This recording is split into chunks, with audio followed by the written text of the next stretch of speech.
Welcome to the WHHI News. I'm Allie McNair. Here's a look at your headlines. Former South Carolina Governor Nikki Haley was the main target of her fellow candidates during Wednesday night's presidential debate.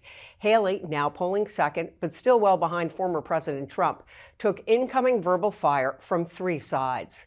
Vivek Ramaswamy called her corrupt. Ron DeSantis says Haley caves anytime the left comes after her and anytime the media comes after her. And Chris Christie lumped her in with the rest of the field for not challenging he who shall not be named, meaning, of course, former President Trump. Haley brushed off the barbs as jealousy for her rise in the polls.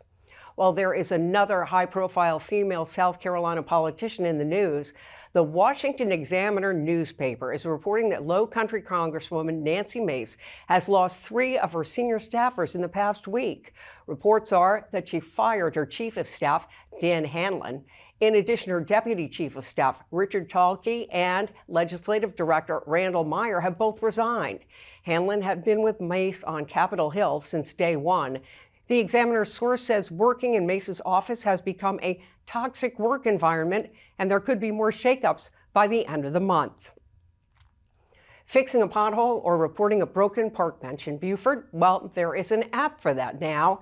The city of Beaufort has launched its See-Click Fix to report any kind of issue the city's public works department might want to fix, including the opportunity to send along a photo. All you have to do is download the free app on your phone and follow instructions. Well, Hilton Head's Sea Turtle Marketplace took a dive when Steinmart closed a couple years back, but now that same space will be filled by the TJ Maxx-owned HomeSense, a national retailer that's a little bit different from Home Goods across the street. HomeSense will carry more home furniture and decorative hardware. Golf Galaxy also just opened in the center, and the folks from Aldi have attended town permitting meetings in the last few weeks, but they haven't made any announcements. A Bluffton teen was arrested Monday night in connection with the shooting over the weekend on Hilton Head Island. According to the Beaufort County Sheriff's Office, on Saturday night, 17-year-old Jorge Paz and a friend were drunk and causing a scene at a party on Freddie's Way. When they were asked to leave, a fight ensued and Paz got a gun out of his car. Deputies say Paz fired into the crowd and struck a 38-year-old man in the abdomen. He is now reported to be in stable condition. Paz faces charges of attempted murder, possession of a firearm during the commission of a violent crime, and aggravated breach of peace. Now, if you'd like more information on these stories and more, be sure to visit the news sources on your screen and check us out on Facebook, X, formerly Twitter, and Instagram. If you have a story idea, you can email us at news@WHHITV.com. With sports now, here he is, Justin Jarrett.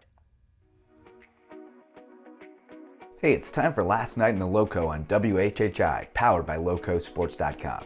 And it's time to check in on the young men and women doing damage on the wrestling mats around the Loco. I was matside in the tank last night as the May River Sharks welcomed a couple opponents from across their respective bridges, with Beach High School coming over from Savannah and Battery Creek hopping over from Burton for a tussle. Both Loco squads made quick work of the Bulldogs, as May River blanked Beach 84-0 and Battery Creek blasted the Bulldogs 82-6, setting up the main event for the night with a Lowco-on-Lowco finale. The Dolphins drew first blood when Leroy Tyus scored a late reversal to steal a 2-1 win from Beau Gwynn, but the Sharks feasted in the lower weights with pins from Ryan Seman, Liam Engbloom, and Marcus Foulk to swing the tide, and then Houston Rudisill, Dylan Seaman, Michael Sands, Cecil Dunn, Josh Echevarria, and Will Morrow also won by pin to power the Sharks to a 60-17 victory. Andrew Legree and defending state champ Gunnar DeGroat won by pin for the Dolphins. In other wrestling action around the Loco, John Paul II won 48-30 at Colleton County with pins from Daniel Snyder and Brian Orta helping to swing the balance. And a rebuilding Hilton Head High program held off Bridges Prep 40-29 in Coach Mike Newton's return to the bench. Wednesdays are a quiet night for high school hoops, but John Paul II was in action at Andrew Jackson Academy, and the Golden Warriors brought home 2 dubs. The girls rolled to a 58-32 victory to run their winning streak to 5 games, 15 points and 13 boards for Brady Mahoney, and the boys held on 63-57 thanks to a couple late buckets from James Kiefer. For Loco Sports and WHHI, I'm Justin Jarrett. Until next time, go Loco.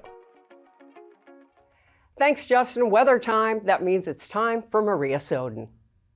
Thanks, Allie. Yep, so taking a look ahead, the next couple of days we are going to have some nicer weather, but then by Sunday we are going to be seeing some thunderstorms rolling in, and then we are going to start off next week with some cooler weather. So, but taking a look at Friday, it's going to be sunny to partly cloudy, with Hillnet having a high of 63, a low of 45, Bluffton's going to have a high of 64, a low of 41, and Beaufort's going to have a high of 64 and a low of 43. The sunrise for Friday is going to be at 7:11 and sunset's going to be at 5:18. Looking at the beach tides, low tide's going to be at 12:40 p.m. and high tide's going to be at 5:22 p.m. Taking a look into the rest of the week, a little bit into next week, Saturday's going to be sunny to partly cloudy with highs in the 70s and lows in the 50s.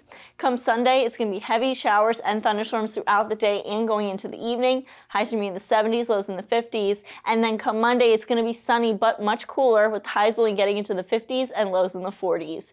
That's it for today. Let's head it back to the desk. Maria, thanks so much. When we come back on the WHHI News, we'll find out about one organization that's making sure their presence under the tree for children this holiday season. Stay right there.